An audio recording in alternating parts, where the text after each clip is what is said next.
അയാളോട് പറയേണ്ട കാര്യം എനിക്കില്ല. പറയേണ്ടവരും എന്നോട് ചോദിച്ചിട്ടുണ്ട്, അവർ പറയട്ടെ എന്നോട്.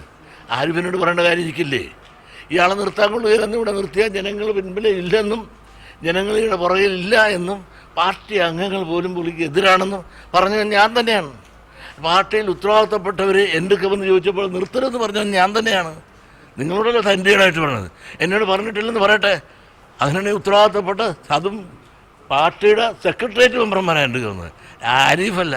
ആരിഫിനെ നിർത്തണ കൊള്ളാമെന്ന് അയാൾ എന്നോട് ചോദിച്ചിട്ടില്ല, ഞാൻ മറുപടിയും പറഞ്ഞിട്ടില്ല. അങ്ങനെ പറയുകയാണെങ്കിൽ ആരിഫ് എന്നെ എനിക്കിട്ട് പണി തന്ന ആളല്ലേ. കഴിഞ്ഞ പ്രാവശ്യം അയാൾക്ക് കൊണ്ട് മരിച്ചു പെടുന്നല്ലേ അല്ലേ ഞാൻ.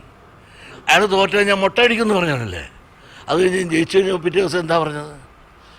വെള്ളാപ്പള്ളി സപ്പോർട്ട് ചെയ്തുകൊണ്ടാണ് എനിക്ക് ഭൂരിപക്ഷം പറഞ്ഞതെന്ന്.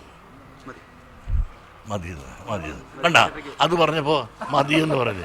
അത് അത്യാവശ്യം വേണ്ട പറഞ്ഞു. അപ്പം അങ്ങനെയൊന്നും ഞാൻ ആരുടെ അടിമയല്ല, ഉടമയല്ല.